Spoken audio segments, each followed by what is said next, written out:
Alex Kalliris is a psychotherapist and program director at Foundation House, a residential rehab program in New South Wales that helps men get control of issues with alcohol, drugs and gambling. It's funded by the Construction Industry Drug and Alcohol Foundation, with most of those accessing the service involved in the industry.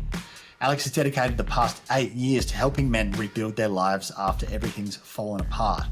In this episode, we chat about mental health in construction, destructive behaviour patterns that get us in trouble and the signs to look out for.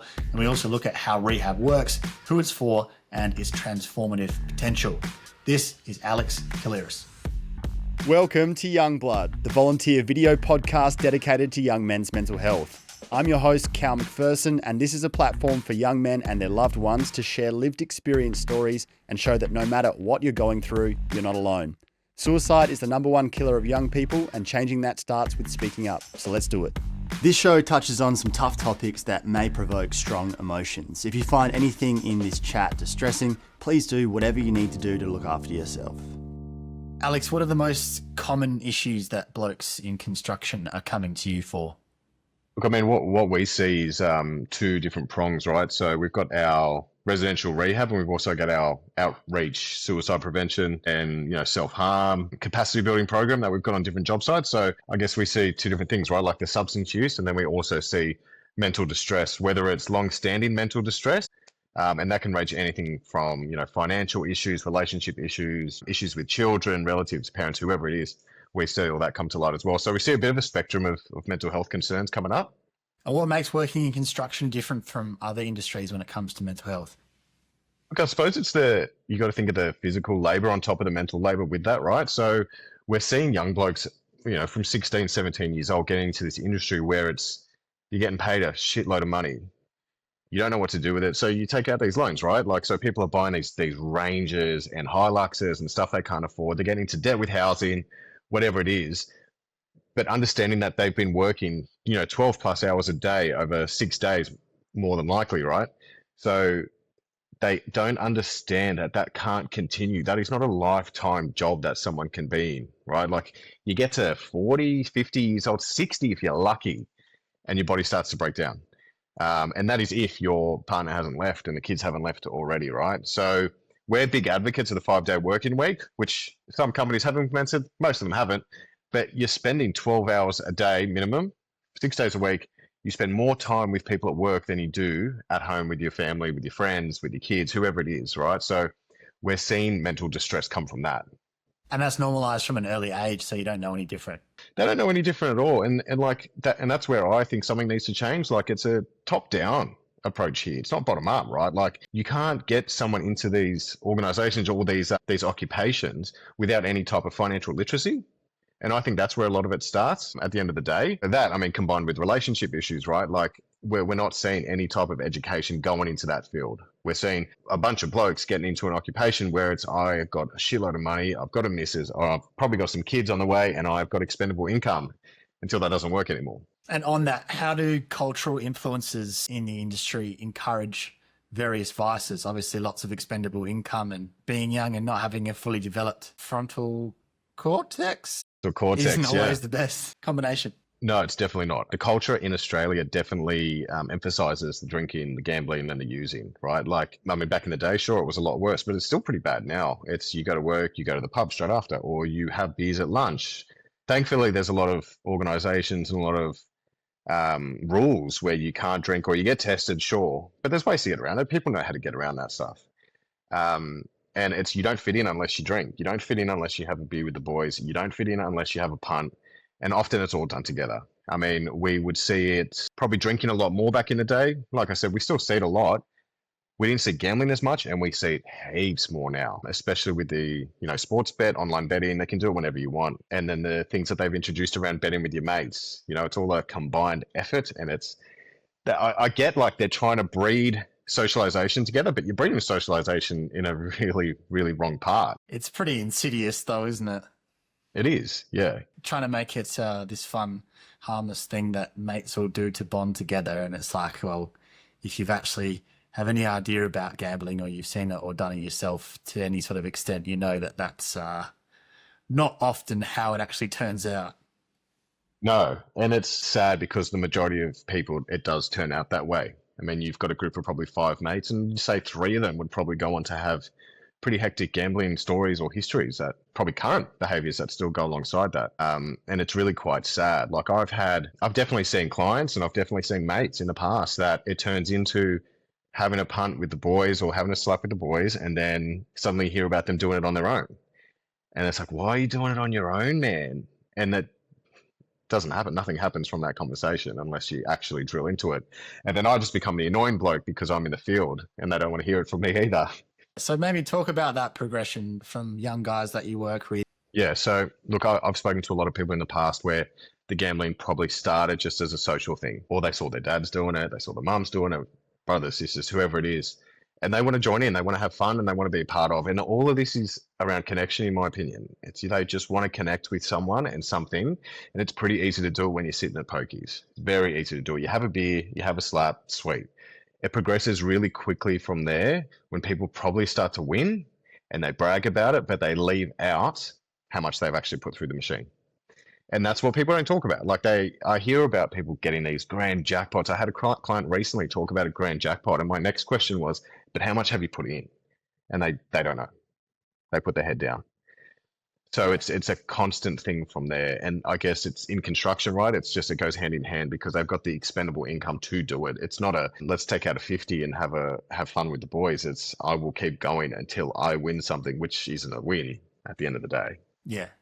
And obviously with that in particular, the more you play, the more likely you are to lose. And interesting psychologically with the whole idea of chasing your losses, and you get yourself in a hole and then you have to try to get yourself out of the hole and digging a bigger hole, but the big win that's going to fix it all is just around the corner. And then those machines have been curated to stimulate the dopamine receptors as much as possible and make them as addictive as possible. And I think there's lots of things, but that's a particularly strong example of we expect that addictions or those kinds of issues are things that happen to other people. And like, if I'm a smart person, I'd never be dumb enough to do that myself. But it's not an overnight thing, and it's something that can creep up on people in a way where they're not, sort of like the frog in the boiling pot of water where it's not a problem on a particular day, but gradually over time you lose touch with reality, and before you know it, it is a problem. Yeah, 100%. And some people never realize it's ever a problem until it's too late. Men, like research shows, and historically, men are worse with money than women, sure. So when you get into a nuclear family situation, for example, we see the women taking care of the finances and we see the men working, right? Although we've seen gender roles change over time, which is a real positive thing, we're still seeing men getting pulled up because they don't know. They still are not financially literate in that area. So many people will bet the house, the mortgage repayments, the shopping money for the week while they're at work, and they won't realize until they get home and the partner, whoever it is in the family that's trying to buy groceries, the card gets declined and they can't work out why until they look into it a bit more. And that's the sadness that we're seeing. These blokes that are earning $3,000 plus after tax a week. It's mental. And I suppose there's a bit of a mentality around easy come, easy go. Not so much that the work's easy and they're working bloody hard for it, but you're getting paid a large sum every fortnight or whatever it is, and that all hits your account and you feel like you've got all the money in the world. It needs to stretch for the few weeks or the month, but it doesn't feel like that on payday, especially when you start drinking, you're like, whatever, it doesn't matter. It's interesting things going on there. Oh, 100%. And then suddenly, they're sleeping in their cars or they can't afford lunch or they're wearing the same clothes every day. It's such a progressive nature of it is so quick, and it almost flies past too quick for someone to grab hold of it unless they've got a support network around them. Is there such a thing as a safe, responsible level of these behaviors like drinking and gambling particularly? Are there actually people out there who can stay in control of it and it is a net positive or not a net negative to them? Or is that just something that we sort of like to tell ourselves, but it's not really true? Look, my background, my teaching, my belief is all around an abstinence-based model without rehab. So no drinking, no drugs, no gambling at all. I believe in abstinence, but I also believe in the harm minimization model. And look, my core belief is that there are people that can gamble, there are people that can drink, and there are people that can use drugs recreationally, and it's fine. Some people can't. And that's the thing that I'm constantly trying to broach with our clients is like, man, like history says that you actually just can't do this. And that's all right, because we know that normal is subjective. There's no real health benefits to drinking at all. There's no health benefits to gambling. There's no health benefits to using drugs. Same with smoking. People are still going to do it at the end of the day. Some people can, some people can't. So we're under a lot of pressure to go to work, to provide, juggle the things that we need to juggle in life, especially when you're talking about construction. There, blokes working 6 days a week, working 12 hours a day. There's that mental build-up, and we've know about the notion of needing to blow off steam. Like, we commonly hear that thrown around, and that can be behind, or at least the justification process of men thinking like, oh, I've been working hard, I need to unwind by doing these destructive things, and that's okay. I think it's a cop-out, in my opinion. Sure, like it may be a chance to blow off some steam, but I don't think it's actually the drug or the gambling or the drink that's blowing off the steam. It's the connection. People just need to be able to connect with someone. It doesn't need to be over a drink. I've had like mates in the past that have said like, I'm going through some shit. Can we have a chat? Or do you want to go grab a beer? It's like, let's just grab a coffee, man. Like, we don't need to drink. It depends on the person at the end of the day. And I think blowing off steam can be like a myriad of things, right? And it's on a spectrum. You want to blow off some steam, then have effective communication with your partner, have effective communication with your kids or your family or your friends. And a lot of people lack that. A lot of people lack that in the world. And it's okay. It's because there's no education around it. And that's the stuff I think needs to come from a preventative mind frame, like in schools and upbringing and parents and all that sort of stuff, where I think we'll see that shift with the new generations to come. But there's still a concern, right? Like, blowing off steam doesn't have to be one thing. It can be different things. It can be going to the gym. It can be going to training, team sports. It can be talking to your partner, talking to your kids. It can be laying on the lounge and watching a movie and ordering some Maccas. You know, like it just depends on their situation and what's going on with them. If I work in that industry and my paychecks just hit and I've got a bit of a history of liking beers and having a slap or whatever it might be, and my mates from work all do that as well and expect me to do it, but I'm starting to notice that perhaps it's having a bit of a negative effect on my mental health. What do I do to actually pull away from that? Both in how do I present it to other people who expect to see me there, and then how do I push back against the yearning to want to go and do what I'm used to doing? Look, in my opinion, I think a lot of that stuff is honesty.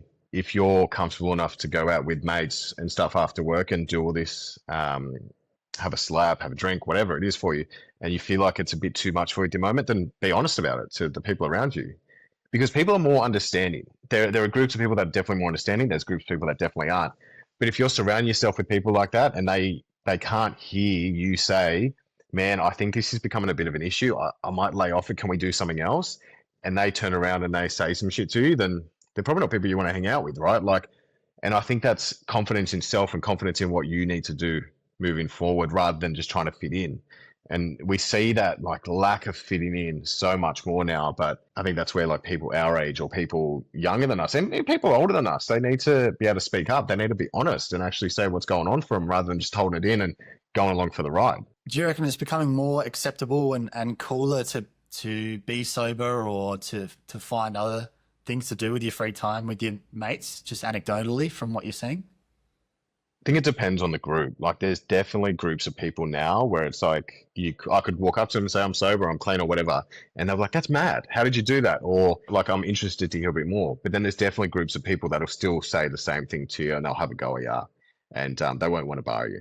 I suppose it comes down to just looking outside of that immediate bubble, and if you want something different, you don't have to be that close with people from work. Like, you can still be friendly with them or whatever. It doesn't have to be like something that's offending anyone, but there's got to be a lot to be said for moving yourself out of certain environments. Like, if that's where the triggers are, it's going to be hard to keep going to the pub and try to not do those things that you try not to do rather than be somewhere else.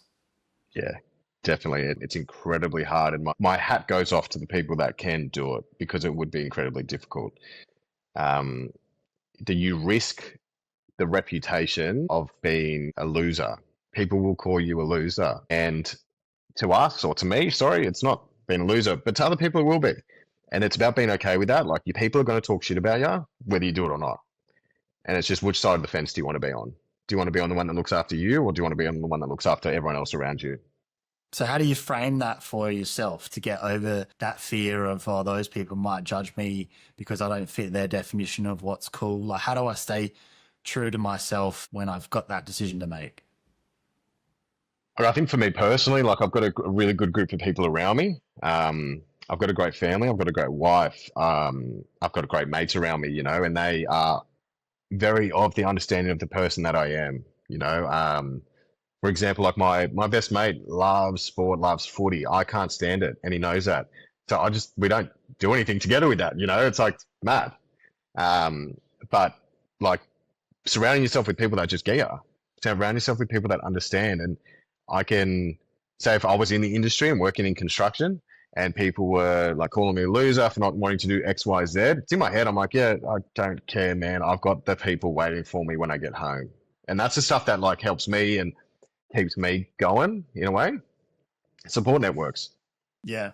I suppose it's difficult for people if they're spending so much time at work and they're younger, so they haven't had that much experience coming out of school with other social groups or where they might find other sets of people that it might seem like those people immediately around them at work are like their only options. And that's where I think education comes down to it a lot more too, is understanding that they're not the only option there for you. There are so many different options around, and it's about you needing to take a bit of responsibility in finding different people that you want to hang out with. And it's so nice to see, like, especially now in the last few years, there's so many more run clubs. There's so many more like men's table type of situation things that are going on. There's heaps around, and it's like people waking up at like 5 a.m. to go for a run. Couldn't do it ever, but people do it, and that's how people are connecting now because they're just not finding the connection with people at work. I guess it's understanding that there is a tribe out there and you have to put in the work to find them because sometimes they don't find you. Well said. How does the justification factor, how does that factor into those destructive behaviors in terms of the actual thought pattern process where someone knows they shouldn't be doing something based on what they think or what others have told them, and they know the cons outweigh the pros, yet they somehow still end up repeating the behavior or talking themselves into it as somehow being justified? Yeah, look, that's a hard one, and it's very cause and effect. Consequential thinking needs to be taught or understood in a way too, right? Where I often see clients that are at the other end of that, like they're rock bottom, shit's gone really, really bad, and we like teach them that consequential thinking, cause and effect. I suppose learning that from a younger age is really important, and a lot of people do lack impulse control now. We've seen that over the last 15 or 20 years, I guess, with the rise in the internet, Amazon, Uber Eats, deliveries, you get it next day or that day. And people are used to doing that. So it is not odd that this is happening with our thinking because we want to do something. We do not leave enough time to not do it. We just go for it straight away because that's what we're used to. That's why the rise in meditation and mindfulness is really important, I think, because it teaches us to slow down. We don't slow down enough, me included. We don't slow down because we don't know how to. So when you're working with people who are in addiction and they talk about having that thought or getting a trigger from somewhere, and then their thinking's overrun with whatever that is, what can you tell them about what to do with that? Or how do they take space in that moment, and what can they do rather than just react to whatever that and go down that rabbit hole? So my big thing is playing the tape out is what we call it. It's really important that we get people to play it out because if they don't play it out, it's a fantasy.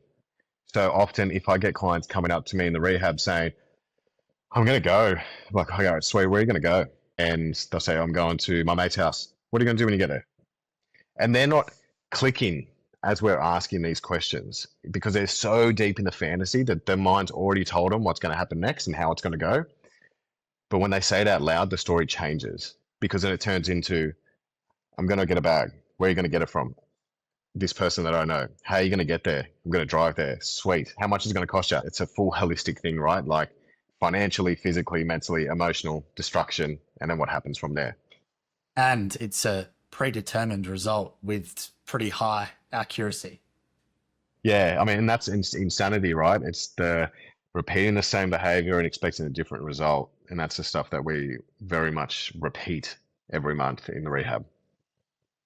So by playing that out again and again, is that conditioning us to be put off by confronting ourselves with the reality of what that would be versus what the fantasy is? Yeah, like I guess it would be promoting consequential thinking. Like, and that's what we say, like then after those situations, I'll say, like, did you see what we just did? It's called consequential thinking, and that's the stuff that we need to go through. So I encourage you, like, as this keeps coming up, write it down or go and speak to someone straight away. And that's the point of it, right? Like, is to reach out, is to say something. Because if you do it on your own, it's not going to happen. So I suppose it's just educating and rewiring in a different way. So we're trying to change the neural pathway into not being so impulsive, rather just taking a step back. I think a lot of people would say that their problems aren't bad enough to go and see someone like yourself. And again, part of that justification or even part of that early stage of addiction is that illness kind of convincing yourself that minimizing whatever it is for you so that you won't go and seek help when actually you're at a stage where you should. What are your thoughts on that?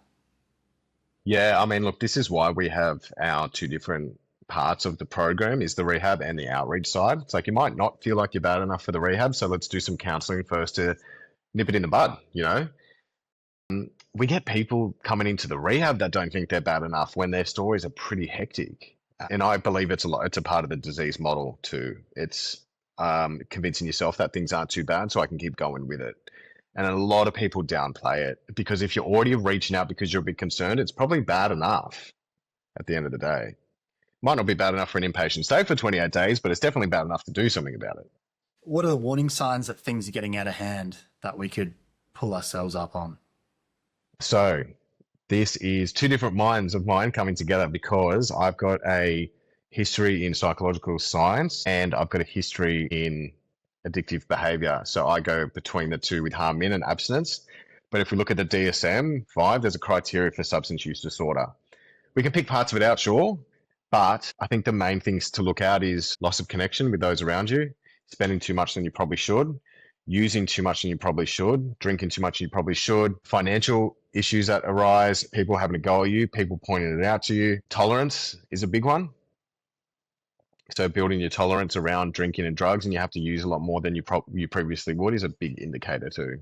And when you say probably should, is that determined by the person having a sense that they're doing more than they probably should? Yes.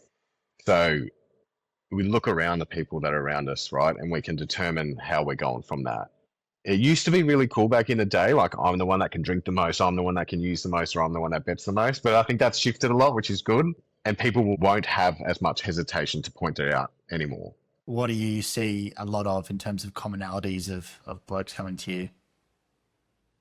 So alongside the substance use, it is suicide ideation. I've seen a lot of that stemming from financial issues, relationship issues, work issues, like the insecurity of working in the industry too, because job's finished and you don't know where you're going, which then I guess bleeds into financial insecurity as well. But a lot of it is either sickness, financial, or relationship.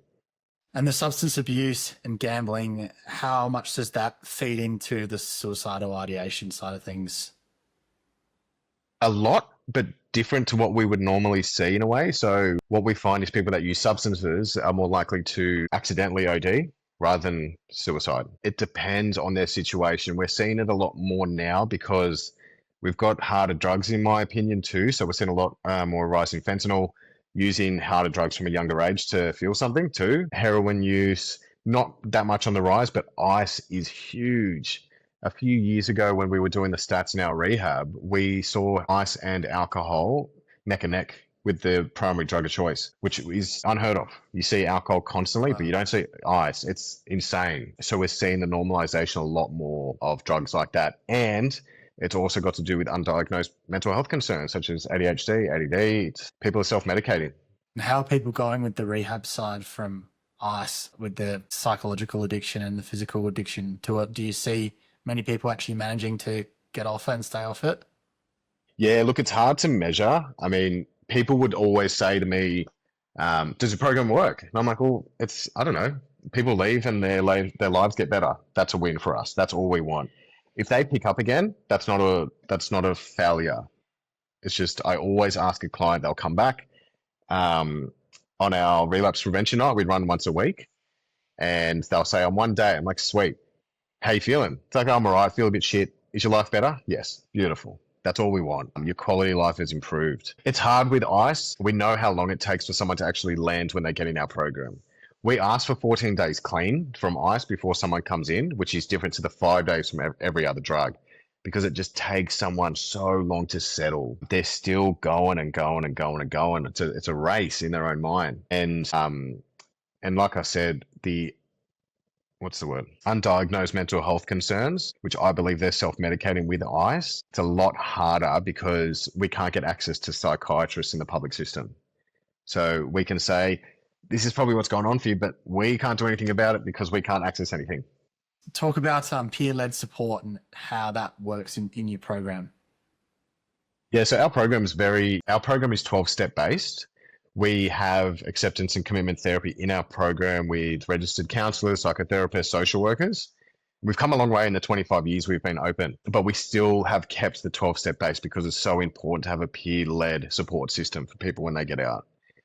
We encourage our clients to get sponsors within 10 days, to call every day, and we try and get them set up with a real routine and ritual for when they get out of here, because the other routine and ritual just isn't working for them. So like I was talking about before, our Wednesday night group that we run, our relapse prevention, anyone that's completed our program can come back. We put on a barbecue and we run a meeting. And it's so nice to see, especially people coming from site in their high vis straight from work, just giving us a hug when they walk through the doors. A lot of people are just so happy to be home, and they're part of our family, is what we say to them. And we mean that, like I truly mean that at the end of the day. You know, I've been at this organization for over 8 years now, and I haven't lost the love for it. It's stressful, and I've felt burnt out many times, but the Wednesday nights is something that just picks me up. You know, it doesn't just do it for the client, and it's not just for the peers, it's also for us too. We see that what we do works. And there's so many times, like sitting in the group, the staff run the group, and we'll call people to share. Like, it's really run like a 12-step meeting, but it's not a 12-step meeting. And people have the vulnerability, or can be vulnerable enough to talk about what's going on for them and share their gratitude for the place. It just brings a tear to my eyes most time I hear it, because it's incredible. You know, there's not much like this out there, and it's just so nice that we can facilitate a space for people to do that. How's it different to 12 steps? We won't broach that meeting as an AA, NA, or GA. It's just a founder meeting, and we will choose a topic and we'll ask people to talk about that topic and what it means for them. We'll often pick a topic that we notice that's going on in the house with the current residents, so the current resident can hear an ex-resident talk about that, because they've been all in those seats. You know, we've had clients that came through over 15 years ago that still come back weekly. You know, so people in the house look at that and they say, oh, shit, I can do that. That's mad. And why does it mean so much to people to keep coming back every week for so many years? We gave them a space to do something different with their lives. We don't approach things from a stigma mind frame. We don't shame. It's not shame-based at all. So we will hear your story. We'll listen to it. We'll reframe it for you, and we'll love you anyway for it. So and one thing that we drill with all the staff is, like, you be compassionate, be kind, and be understanding, but don't take any shit, because we also want to be a really strong model for our clients. We want to model positive behaviors, and we want to see them do well. Like, and they feel that from us. You know, we don't have a closed door policy. Like, if clients are struggling, they can come up to the staff office. They can come up to my office and speak to me. Come and do it. I love that. And they see us every week. It's pretty cool. A lot of our ex-residents will talk about just being loved back to life at our work. And that's what we pride ourselves on. I didn't create it. The staff that are with us at the moment didn't create it. We're just custodians of it. We took what was given to us and we just kept doing it. And our job is to not mess it up. That's it. At the end of the day, we just don't want to mess it up, because it's a good thing. What have you seen is the power of someone who's a current resident listening to a past resident or another current resident talking about whatever it might be, and they hear it from a peer versus they hear it from an expert? How do you see that impact them? It's funny, right? Like, we would not be able to retain clients if it wasn't for our Wednesday night group. I honestly don't think so. It is what keeps people going, definitely. And we rely on it. As staff, we definitely rely on it. When I'm with clients, like, I don't talk about my life. I'm not a lived experience identified worker there. I'm staff. That's it. And that's how our model runs. because you get the lived experience from your peers that come back Wednesdays, you get it from your sponsor. We want you to rely on that. And we want to be the experts in the field, giving you information and loading you up where we can. Because what we know is that there are traumas that people need an expert to talk to about. It cannot happen always with your peers. And a lot of people mistake that. A lot of people mistake that I can get everything from the 12 steps or whatever it is for you, but it's not the case. You can't. You need actual help. And if that help lasts however many sessions you need, beautiful, and then use your peers for the rest of it. But some people definitely need to lean on it, and a lot of our clients do. I'm a firm believer in that. So it's about the comprehensive package, and then you've got the pipeline to the experts as well as the group stuff. Yeah, definitely. We rely on that heavily. You know, it won't work if we don't do it. We've got to have both. How do you have those conversations with guys around rebuilding their lives when they are at the bottom and they've damaged their relationships? They might have lost their job. They might feel like they're too far gone. How do you communicate with them? Be a human. I am a really firm believer in just sitting with someone, with them, not above them, not below them, nothing. Like, I am just in the room with them, and I want to connect with you in that. Like, people will bring me this sort of stuff, and I'll sit back and listen, and I'll be like, man, that sounds incredibly difficult. Like, functional analytic psychotherapy is what I practice. I bring a level of myself to the table when someone's talking about their stuff. So if you're sitting here with me today and talking about this really traumatic event or something that's gone on for you, I'll reflect back to you like, man, I feel really fucking sad to hear you say that. What's that like for you to hear? And it goes back to the modeling of the behavior. We want people to hear like, man, that's actually pretty messed up. Like, I'm sorry that you had to go through that. That's really shit. What do you want to do with it? Like, I'm very much a believer, like, the client has to lead this stuff. We give them goals to complete. Like, we want to hear what you want to do, not what we want to do. If you're here, you probably want to get off drugs, but we want to hear how you want to do it at the end of the day. People are masters in their own domain, and they might not see it in the time, but they definitely are. And it's important that they recognize that. I think compassion and love goes a long way with our clients. They haven't had it and they don't understand it. My big thing that I repeat to a lot of clients is people earn your vulnerability. You don't give it away freely. And that is people getting to the habit of oversharing their stuff. People getting to the habit of meeting someone for the first time and telling them everything about themselves. And it's like, you got to hold back. Like, and it's not about holding back the crazy. It's about people need to earn that in you. You need to trust people enough, and they need to trust you for you to be able to talk about this sort of stuff. So again, it goes back to like the impulse control and teaching people like to wait and to think and to be really smart in what they do in their actions and their emotional intelligence. It's really, really important. In it for 8 years and you work with these guys all the time, how has that shifted your own perspective on life, or your own approach, or your own ability to control your impulses? Oh, look, it's definitely helped me. Like, I have a lived experience in different areas that I bring to the table, and it informs my judgment and how I am with people. I wouldn't have gotten into this field if there wasn't something there for me in the past. So a lot of clients will ask me that question, like, are you in it? Are you one of us? Are you one of us? And mine is like, ask me when you leave. Like, I'm not doing this with you here. I want to hear about you. And you've spent so much of your life hearing from other people, being told what to do. I want to hear you tell me. Like, please let me do that.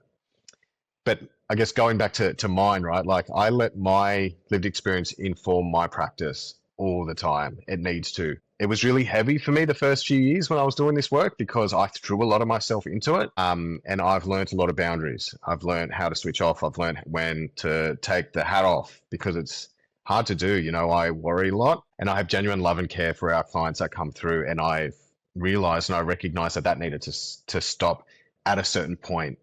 I can do it, but I can't let it consume me. A lot of my learning over the years I attribute to my wife's in a similar field, so godsend for me there.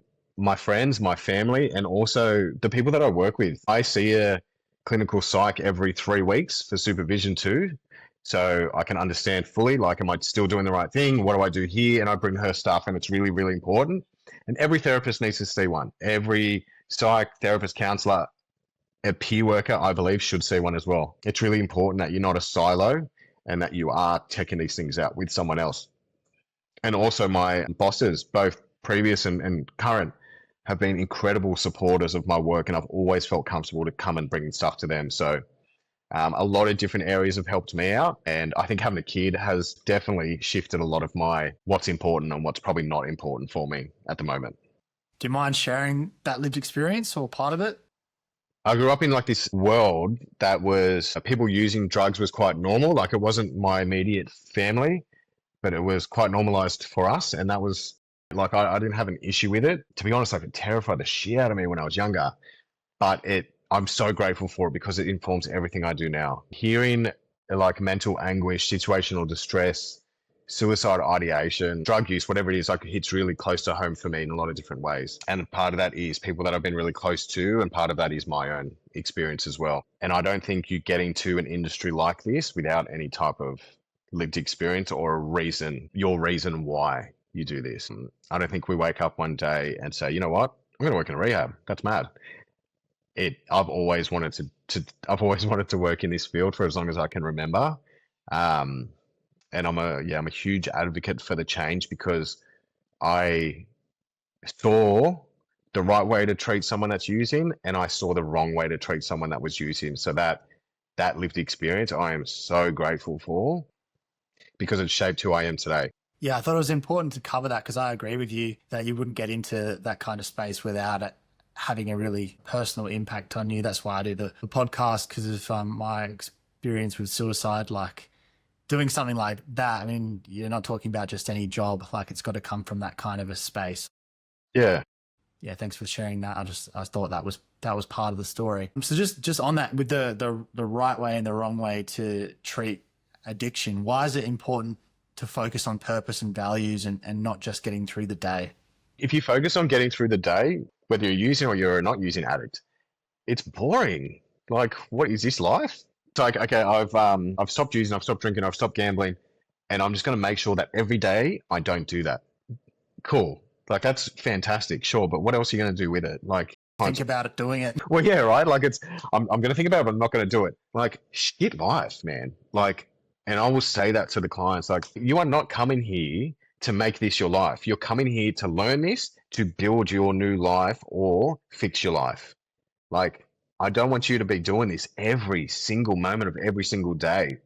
There are some people that need to go to meetings every day. Some people that don't. Beautiful. You find what works for you. And again, has your life improved? Beautiful. That's what we want. But if you become this obsessive monster around it and that is all you do and you're just trying not to use every single day, it's good if that works for you, sure. But people need purpose and people need action. Otherwise, you're just going to be sitting here in a room thinking about, I don't want to use, I don't want to use, I don't want to use. And how do you guide people to start to figure out what that is? Because it's one thing to say, oh, everyone needs purpose, but a lot of people would say, like, well, I don't know what my purpose is. And if you haven't had one, it's not the easiest thing to establish necessarily. Of course, yeah. Look, that's why we do a lot of acceptance and commitment therapy. So that ties in really well with the 12-step model. Similar language, but it's psychologically underpinned. It's so important because it also allows someone to identify their values, identifies their goals and what they want to actually look at in the future. Some people thrive and their purpose is getting some time up, studying and getting into the industry themselves. Beautiful. Like, that's a purpose at the end of the day. People want to spread the message when they're free, talking about the rooms and talking about recovery and what it's like. That's purpose, and that's so good. People often find their purpose when they share the fear around not having a purpose and talking to a professional that can sit back and identify, like you said, you love doing X, Y, Z. Have you ever thought about this? Have you ever thought about that? Like, that's mad. You should try it. I think for someone finding someone that they really connect with as an expert, I think is so important because it's helpful to find someone that you don't know, that's anonymous, like not anonymous, sorry, that you don't know, it's confidential. You can talk about your shit and they can sit back and say, have you looked at this? This is what we need to look at. Because you're not going to get that from your mates. You'll get it to an extent, but you're not always going to get it. How do people access your program? If you're listening to this, sounds pretty good. There sounds like there's some criteria you need to meet before you do that. And I'm guessing not unlimited capacity for people to be able to come and be part of that. Like, what's the process of someone actually joining it? Yeah, so for the rehab side, you have to be either working in construction at the moment, have worked in the last 6 months, or a part of one of our affiliated unions. So we work with a lot of different unions in Australia. And that's for men. For women, it's open, general public. We've had to minimize our criteria because it's just too hectic. Like our waiting list is so long and we can't sit back and say, it's going to be about 6 or 7 months, man, before we can get you in. Like we'd rather just say, we're going to give you these numbers, please call them and we'll advocate for you where we can. For our outreach side, it's a fee for service for a lot of areas. So companies actually buy packages from us. It's sort of like an EAP, sort of not. So a lot of people that work for them will know if their company has it or not. At the end of the day, people can just call us up and ask the question. If we can't help you, we'll find someone that can, even if you're just a random person off the street. Like you don't need to be someone special or think that you've got to be paying something to do it. It's like, no, we'll help you. We just want to understand how we can help you more. Is it just Sydney or is it national? So it's New South Wales wide. We'll access. We also take people. I mean, we'll take people from anywhere. To be honest, we take referrals from Victoria, from Canberra, Queensland. It's really just depends on their situation and if they're getting in contact with us. How long do people stay involved with the program typically? So the rehab's 28 days. When they leave, they go back into the community or they can go to a halfway house that we can help them out with. Oftentimes people will get back into work because our thing is like, we want you to go back into the workforce. We want you to get back into living. We don't really want to get you onto Centrelink. We want to get you out there. We want you to be, contributing to your own life. With the other side where it's counselling and suicide prevention, just depending on their situation. We'll happily look at everything individually because that's what makes us at the end of the day. Like we have a rule book that we'll follow black and white, but we work with a lot of grey. And I'm so thankful for that because that helps us be who we are. How do you find the construction employers are with taking people back on after they've come out of rehab? Are people accepting towards that? Yeah, the employers are a lot more accepting than what they used to be, say, 5 years ago. Now a lot of people are getting praised for it. People will come in and say, my boss doesn't know I'm here. I told him I'm just taking a month off. And eventually towards the end, we're like, man, just tell him, like, what do you think's going to happen? And again, it's that consequential thinking. So a lot of the time they'll just call them, they'll tell them, and they're just met with praise. They're met with, how long do you need off? Let's work this out. And we'll do a return to work plan with them as well. So it's a gradual thing. We'll get you back 2 days a week, 3 days a week, 4 days a week, whatever works for you. Because it's important. Like you can't just finish rehab and just go straight back into rehab. You can't finish rehab and go straight back into work. It doesn't work. It's really important to get that response from employers though, isn't it? Like not have them be blacklisted or be afraid that they'll be blacklisted if people find out that they went to rehab. I suppose it makes sense from an employer's perspective because it's like, well, here's someone who's actually trying to get on top of whatever it is rather than a lot of people who probably should be there but are continuing on to just brush it under the rug. Yeah, definitely. What's some stories that really stand out from you of people that you've worked with, which has kept you in the job, that come to mind when you're thinking about why you're proud of what you do? Oh, I've got a group of men. I primarily work with men. I've worked with a couple of women in the past, but I've worked with a few men that have been heavily affected by the criminal justice system. And that's my thing. Like I love working with the criminal justice system. So they're using real heavy drugs. Like I'm really passionate about working with someone that uses heroin, for example, and that's been to jail or trying to stay out of jail. Like I love that stuff because they're the ones that breaking through the barrier with those guys is like such a win. Like the amount of times I've sat back and they've started to get really emotional or cry. I'm like, oh yes, thank you. Because I know you haven't done this for however long you can remember. Like a lot of the blokes, it's like, when was the last time you cried, man? And they're like, oh, don't know.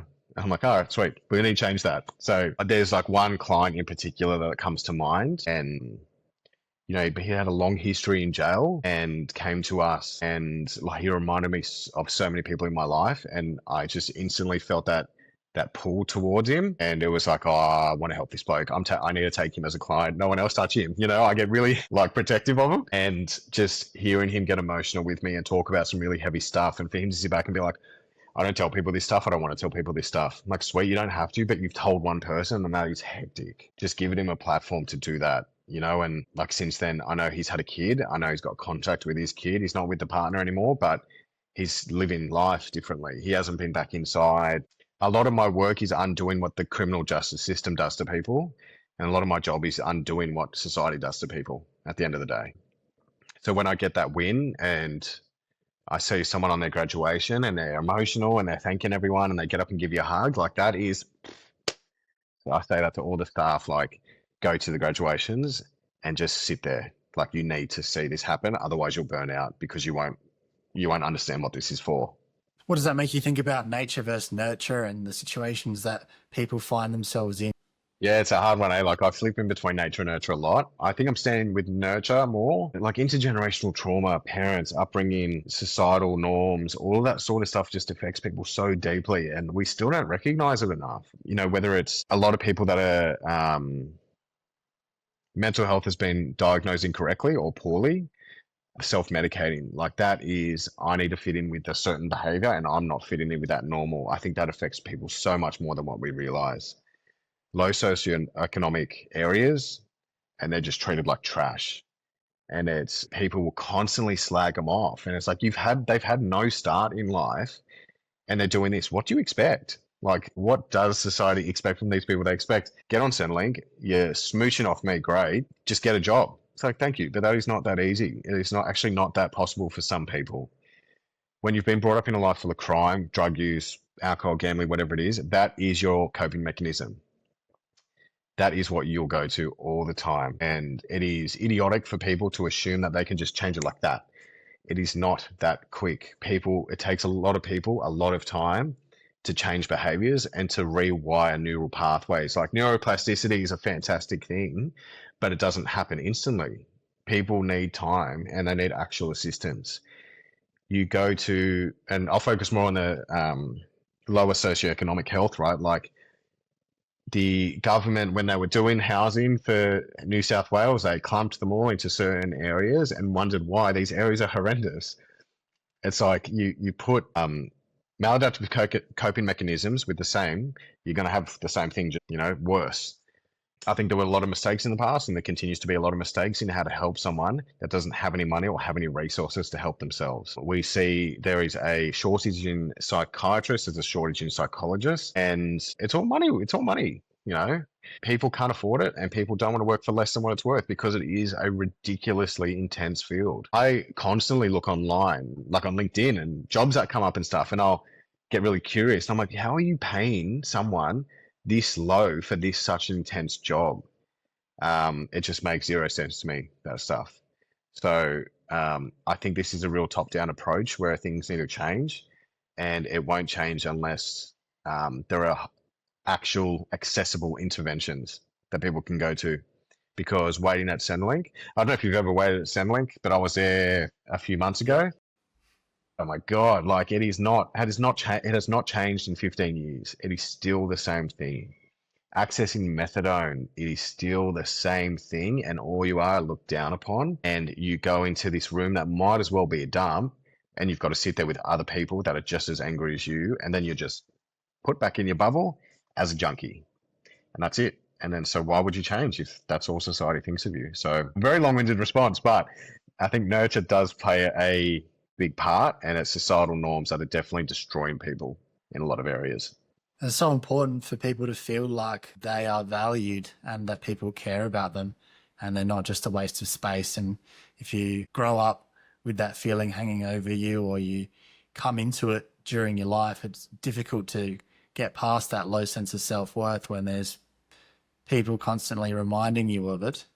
But I think it's important to remember what you're saying there, which is that people do have value and that you can come back from whatever it is, and people are never hopeless, even though you might feel like you are. And what I've learned from this show and speaking to hundreds of men is that you can definitely turn it around a lot faster than you might imagine. And so many people are at a rock bottom where they don't think there's any way back from it, and then just a few years later are living this life that they never imagined that they could live.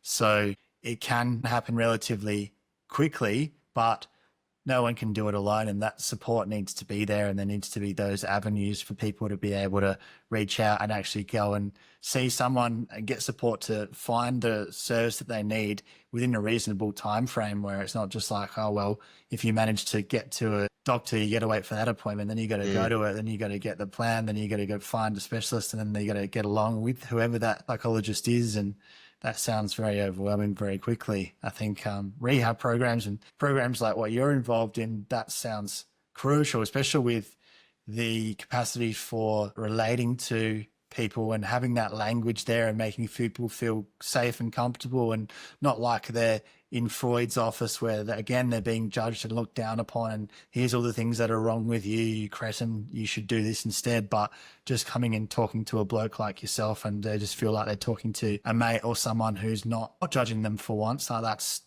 so crucial. How do we have way more programs like yours? Yeah, How yeah. do we do that? God, I don't know. I think there needs to be intervention from the government. We don't get government funding our program. We're solely based on employer contributions from sites and fundraising that we do. Like, we break our backs fundraising for this stuff because the government doesn't do anything for it. There's the big organizations that get all the funding, and that's important. They should get that funding. But so many other grassroots, smaller companies doing their part and have to grind so hard just to be able to keep it going. Well, yeah, that's it, right? Like, a lot of the current organizations that do get funding, fantastic. They work for so many people, and that's great. But they are accountable to a spreadsheet. They're accountable to figures. We're accountable to people. Like, if we don't get someone into treatment within a certain period, we'll get a phone call and we have to answer to it.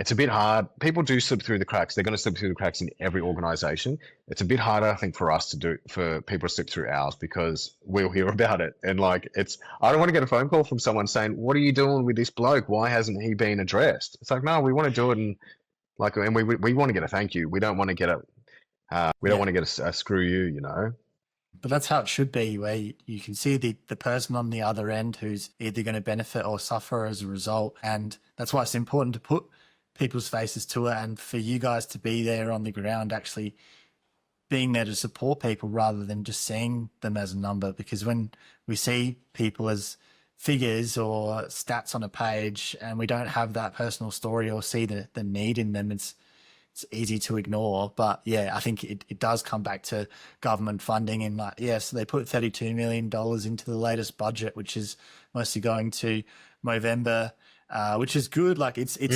educating doctors on how to better assess men for their mental health and things like first aid, mental health first aid in sporting clubs. Like, that's awesome stuff. But yeah, it should be $3 billion. Well, yeah, you think so, right? And I mean, I've not met a doctor that actually understands mental health properly. This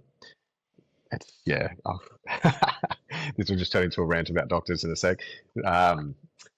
So I think that's been a big problem. That's been a big problem for sure, because it's just still based on that model from the 1970s where you get those same 10 questions, and if it doesn't fit, if that doesn't flag anything, then we don't go any further than that. So it's part of trying to change that based on research and evidence, which is an important thing. But yeah, it's like there's a big coup around the federal government's giving tens of millions to mental health for like the first time.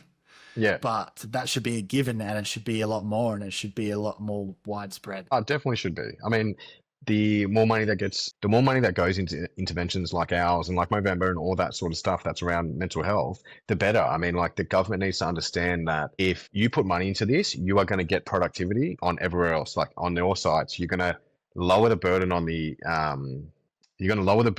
hospital system. You're going to lower the burden on workers and employers. Just like preventative factors are where it's at, and people just don't really want to see that yet. Yeah, and it makes sense for the bottom line, which is what it comes down to at the end of the day. Like, it actually makes good financial sense. So it seems like let's get onto that. It's just going to flow on to every other part of society. I am optimistic, though, that we are starting to see some money come into it, and that's partly due to all the awareness and the conversation and making the need more obvious than it ever has been. So all this stuff that we're doing, where there's so many groups and individuals all around the country and the world doing their little part, it is actually getting us somewhere as a collective, I think. I don't think it's just like at this stalemate that's not moving forward at all. We'd like to see it move forward faster, and it can definitely be frustrating, but I'm optimistic that we're at least heading in the right direction, just a bit slowly. Yeah, definitely. We are getting there, but I'd love for it to happen tomorrow, but that's me controlling my own impulse. Well, thanks for that insight, Alex. Haven't had someone on with that rehab experience and having done exactly the field of work that you're in. So really great to hear that kind of an insight. And obviously you've found your thing and been sticking at it for all this time, because it means so much to you. And I'm sure it's having an immense impact on so many people. And once you find a way to use your skills to have that kind of impact, and then you have that face-to-face where you're actually seeing people benefit from it, I understand that is a good addiction. 100%. Well, thanks heaps, man. I hope you enjoyed being on the show, and it was awesome to talk to you. Yeah, I did. Thanks, Cal. Appreciate it, man. That's it for this episode. If you like what we're all about, support us by following Youngblood Men's Mental Health on Instagram and Youngblood Mental Health on TikTok. Every podcast episode is recorded in professional quality video, and they're all up on our Youngblood Men's Mental Health YouTube channel. So please show some love and subscribe. You can find everything there is to know about the podcast at youngbloodmensmentalhealth.com. And most importantly, please share these stories with anyone in your life who needs to know they're not alone. We're all in this together. Catch you next time.